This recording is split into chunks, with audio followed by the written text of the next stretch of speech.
नमस्कार. कधी कधी हजारो पुस्तकं वाचून जे कळत नाही ते संतांच्या एका ओळीत समजून जातं. का माहितीये? कारण ते शब्द कागदावरचे नसून प्रत्यक्ष अनुभवाचे आहेत. आजचा हा व्हिडिओ तुमच्यासाठी केवळ माहिती नाही तर एक अनुभूती ठरेल. शांत चित्ताने हा व्हिडिओ पूर्ण पहा आणि या शब्दांमधली चैतन्य शक्ती अनुभवा. हा छोटासा प्रयत्न तुम्हाला कसा वाटला ते कमेंटमध्ये नक्की शेअर करा. संत नामदेव महाराजांचा हा अप्रतिम अभंग आपल्या ढोंगीपणावर आणि खोट्या वैराग्यावर बोट ठेवणारा आहे. आजकालच्या जगात एक गोष्ट खूप पाहायला मिळते, ती म्हणजे दाखवायचं दात वेगळे आणि खायचे दात वेगळे. म्हणजे माणसं आतून काहीतरी वेगळीच असतात आणि बाहेर जगाला दाखवताना मात्र खूप साधी, सरळ आणि देवाधर्माची असल्याचा आव आणतात.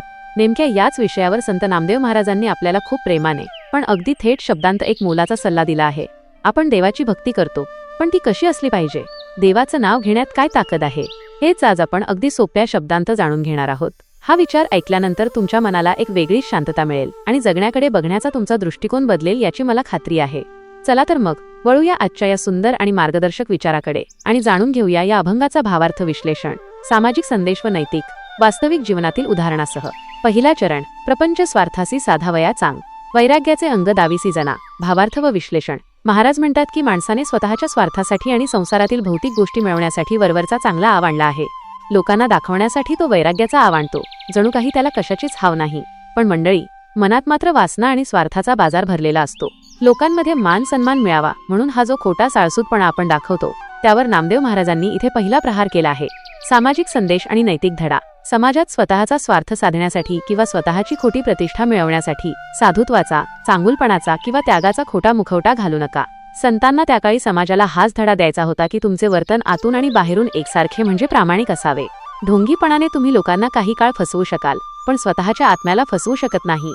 वास्तविक जीवनातील उदाहरण.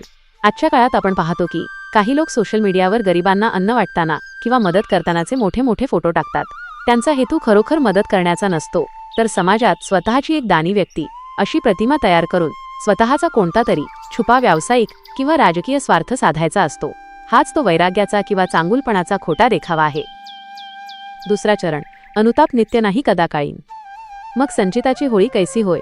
भावार्थ व विश्लेषण. जोपर्यंत आपल्या हातून घडलेल्या चुकांबद्दल आपल्या मनात खरा पश्चात्ताप होत नाही, तोपर्यंत आपल्या जुन्या पापकर्मांचा म्हणजेच संचिताचा नाश कसा होणार? आपण रोज देवळात जातो, पूजापाठ करतो, पण अंतःकरणातून कधीच पश्चात्ताप करत नाही. जोपर्यंत मन आतून शुद्ध होत नाही आणि भूतकाळातील चुकांची जाणीव होऊन डोळ्यात पाणी येत नाही, तोपर्यंत आपली जुनी कर्मे जळून खाक होणार नाहीत. हाच खरा परमार्थ आहे. सामाजिक संदेश आणि नैतिक धडा. माणसाकडून चुका होणे स्वाभाविक आहे, पण त्या चुकांबद्दल मनात कधीच पश्चात्ताप न होणे हा मोठा गुन्हा आहे.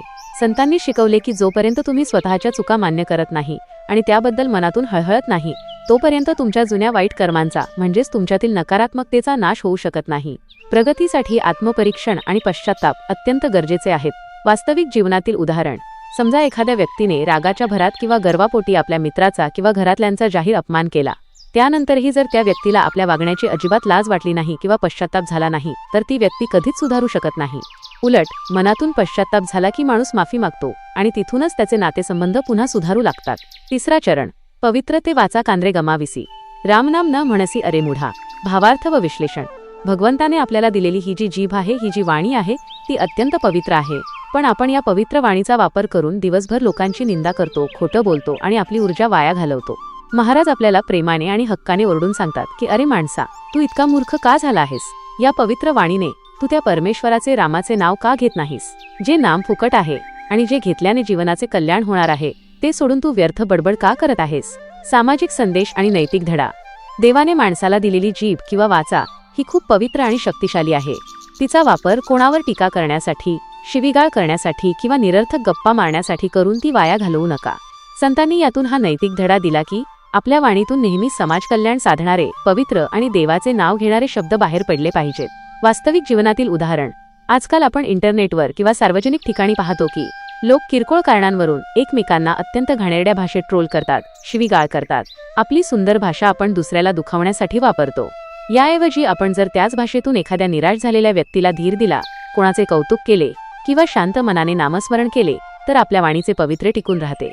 चौथा चरण, नामा म्हणे जीव कासया ठेवावा, न भजतान केशवा मायबापा. भावार्थ व विश्लेषण. शेवटी नामदेव महाराज एक खूप मोठा प्रश्न आपल्यासमोर मांडतात. ते म्हणतात की जो ईश्वर आपला खरा मायबाप आहे, ज्याने आपल्याला निर्माण केले, त्या केशवाचे, त्या विठ्ठलाचे भजन जर आपण करणार नसू तर मग या जगण्याला काय अर्थ आहे? जर मुखात देवाचे नाव नसेल आणि मनात त्याच्याबद्दल भक्ती नसेल तर हा जीव फक्त नावापुरता जिवंत ठेवण्यात काय हशील आहे? भगवंताच्या भक्तीशिवाय हे जीवन अगदी निरर्थक आहे. सामाजिक संदेश आणि नैतिक धडा. ज्या सृष्टीने, ज्या परमेश्वराने आपल्याला हे सुंदर जीवन दिले त्याच्या प्रति कृतज्ञता न बाळगता जगणे म्हणजे केवळ श्वास घेणे होय, ते खरे जगणे नव्हे. संतांनी या चरणातून समाजाला कृतज्ञतेचा धडा दिला आहे. देव हा आपल्या आईवडिलांसारखा आहे, त्यामुळे त्याचे आभार मानणे, त्याच्या तत्वांचे पालन करणे हेच मानवी जीवनाचे अंतिम ध्येय असायला हवे. वास्तविक जीवनातील उदाहरण. ज्याप्रमाणे एखादा मुलगा मोठा झाल्यावर, कमावता झाल्यावर आपल्या वृद्ध आईवडिलांना विसरून जातो, त्यांची सेवा करत नाही, त्याचे ते वागणे जसे कृतज्ञपणाचे लक्षण ठरते, अगदी तसेच या सृष्टीने आपल्याला हवा, पाणी, अन्न सगळं काही दिलं, पण आपण निसर्गाचा आणि देवाचा आदर न करता केवळ पैशाच्या मागे धावत राहिलो तर ते जीवन व्यर्थ आहे. देव म्हणजेच माणुसकी आणि निसर्ग यांच्याशी जोडलेले राहणे म्हणजेच खरे जगणे आहे. आजच्या म्हणजेच सध्याच्या काळातील नवीन पिढीसाठी अभंगाचा संदेश त्यांच्या आधुनिक भाषेत. आजच्या पिढीला हा अभंग समजून सांगायचा असेल तर परमार्थ किंवा वैराग्य या जड शब्दांऐवजी त्यांच्या जगण्यातील ऑथेंटिसिटी, अस्सलपणा या संकल्पनेचा वापर करावा लागेल. Stop being fake aesthetic for social media. प्रपंच स्वार्थासी साधाव्या चांग. आजकाल तरुण पिढी एस्थेटिक किंवा कूल दिसण्यासाठी सोशल मीडियावर खूप गोष्टी दाखवते. इंस्टाग्रामवर शांततेचे, निसर्गाचे किंवा मेडिटेशनचे रील टाकणे, पण प्रत्यक्षात आतून प्रचंड स्ट्रेस, मत्सर आणि डिप्रेशनमध्ये असणे हाच तो वैराग्याचा आव आणणे आहे. संत नामदेव महाराज म्हणतात, बी ऑथेंटिक. बाहेर जे दाखवताय तेच आतून बना. लोकांच्या व्हॅलिडेशनसाठी मुखवटे घालू नका. Self correction over self pity. अनुताप नित्य नाही तदाकाळी.